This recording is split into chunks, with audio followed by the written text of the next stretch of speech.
చూసారా? చూసాను. సినిమా ఎలా ఉంది? బాగుంది, చాలా బాగా కనెక్ట్ అయ్యారు. చాలా అసలు సినిమా చూస్తున్నప్పుడు అయితే మాత్రం ఎక్కడ డిసప్పాయింట్ అవ్వకుండా స్క్రీన్ ప్రజెంటేషన్ ఎలా ఇచ్చాడు అంటే అసలు ఆ కెమెరా వర్క్ దీనికి తగ్గట్టుగా మనోడు ఇచ్చే పర్ఫార్మెన్స్ ఏం న్యాచురల్ గా వచ్చేస్తాడు, యాక్టింగ్ చేసుకుని వెళ్ళిపోతాడు. డైలాగ్స్ చిన్ని కూడా కాదు, ఫుల్ లెంత్ డైలాగ్స్ అలా చెప్పడం ఆ, మంచి టాలెంట్ పర్సన్ చెప్పాలంటే. సో సినిమా స్టోరీ లైన్ వచ్చేసరికి ఏం లేదు, ఫస్ట్ పార్ట్ 1 ఎలా ఉంటుందో ఇది అలాగే ఉంటది. సేమ్ అదే రివ్యూల్ అవుతూ ఉంటాయి, అదే 7 క్యారెక్టర్ రివ్యూల్ అవుతూ ఉంటది, ఆ మోసపోవడాలు ఇవన్నీ రివ్యూల్ అవుతూ ఉంటాయి. ఇంటర్వెల్ దగ్గర నుంచి లైన్ లో పడుతుంది. అంటే ఒక రా ఏజెంట్, ఒక మాఫియా కొన్ని కొత్తగా యాడ్ అవుతాయి. చూస్తున్నప్పుడు అలా అనిపించింది ఏంటంటే సినిమా డైరెక్షన్ ఒక పార్ట్ 1 పార్ట్ 2 కూడా ఆడియన్స్ బోర్ కొట్టకుండా చూపించడంలో డైరెక్టర్ 100కి 200% మంచి ప్లేస్ కి వచ్చేసాడు చెప్పాలంటే. అనుపమ గారి క్యారెక్టర్ ఎలా ఉంది? అనుపమ బాగా దింపింది గుణపం, మామూలుగా దింపాలి. ఒక్కొక్కరికి ముసలోళ్ళు వచ్చేసారు పొద్దుటే అనుపమ చూడటానికి. సో తనకున్న ఆ లుక్ అంటే ఒక మంచి రా ఏజెంట్ గా తనకి ఇచ్చిన ఎలివేషన్స్ అయితే మాత్రం అదరగొట్టేశాడు చెప్పాలంటే.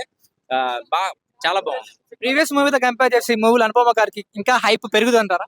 హైప్ ఆల్రెడీ ఉంది కదండి తనకి ఆల్రెడీ హైప్ ఉంది. కానీ ఈ సినిమాతో ఇంకా పెరిగిపోతుంది. అంటే కసిగా, అంటే ఎలా అంటే ఒక రా ఏజెంట్ ఒక సిద్ధు అనే క్యారెక్టర్ ని ఎలా మోసం చేయాలనేది చూపించాడు. అలాగే పెళ్లి కాకముందే మమ్మీ డాడీ అవ్వకుండా ఉండాలని ఒక మెసేజ్ ఇచ్చాడు అనమాట. సో రీఎంట్రీ రాధిక క్యారెక్టర్ ఎలా ఉందండి? రాధిక క్యారెక్టర్ ఎలా ఉందంటే అంటే మామూలుగా ఐస్ 75% క్లోజ్ చేస్తే బొమ్మ బ్లాక్ బస్టర్ అనమాట. ఈ మధ్యన కొన్ని మీమ్స్ వస్తున్నాయి, సూపర్ అది ఇది అని ఇలా పట్టుకుని ఇలా అంటున్నారు కదా, అవి కొత్తగా అనిపిస్తుంది చెప్పాలంటే. సో ఫ్యాన్స్ హర్ట్ అవుతున్నారు కదా, సో అనుపమని ఈ యాంగిల్ లో చూడడం దాని మీద మీ ఫ్యాన్స్ ఎందుకు కట్ అవుతారు? ఇంకా చూపడు వస్తారు కొడుకులు ఒక్కొక్కడును, మామూలుగా రారు, థియేటర్ 10 సార్లు వస్తారు. అంటే అనుపమ ఇచ్చిన రొమాంటిక్ స్కిల్స్, తనకి ఇచ్చిన క్యారెక్టరైజేషన్, తన లుక్స్ చాలా బాగా చూపించారు చెప్పాలంటే. సాంగ్స్ మ్యూజిక్ ఎలా ఉంది బ్రో?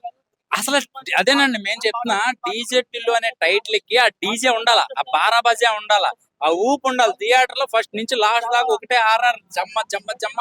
అంటే ఎక్కడ డౌన్ అవుతున్నా కూడా ఒక బీజం పడతా ఉంటది అనమాట, షేక్ అవుతూ ఉంటది.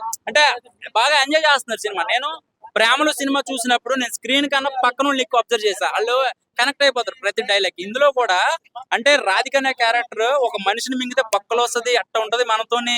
అంటే మరే నేను పచ్చి బియ్యం అన్న మమ్మీ లోపల అన్నం ఉడుకుతుంది, ఆ డైలాగులు ఈ అమ్మాయి భలే కనెక్ట్ అయిపోతారు ఈ అమ్మ సినిమా చూస్తున్నప్పుడల్లా కూడా. ఒకటేంటంటే ఇప్పుడున్న జనరేషన్ లో మామూలుగా బేభత్సమైన కోట్లు పెట్టి సినిమా తీస్తేనే జనాలకి ఏదో వంక పెడుతున్నారు. కానీ ఎటువంటి ఫైట్లు, ఎటువంటి డాన్సులు, ఎటువంటి బేభత్సమైన సెట్టింగ్లు లేకుండా నార్మల్ గా ఒక హైదరాబాద్ అంటే ఇప్పుడున్న ఓల్డ్ సిటీలో ఎలా ఉంటారో మనుషులు అలా క్లారిటీగా చూపించాడు. అలా కూడా హిట్ కొట్టచ్చా అనేది టాలెంట్, తనకున్న డైలాగ్ డెలివరీతో ప్రూవ్ చేసుకున్నాడు. బాక్స్ ఆఫీస్ బద్దలు కొడతారంటారా? అందులో డెఫినెట్ గా చెప్పాలంటే డీజే టిల్లు అనే ఒక సొంత బ్యానర్ పెట్టుకుని తన సినిమా తీసినా నడిచేస్తుంది అనమాట. అంటే ఒక బ్రాండ్ క్రియేట్ అయిపోయింది. సో ఓవరాల్ గా మూవీ రేటింగ్ ఎంత ఇస్తారండి? 5 ఇస్తారు.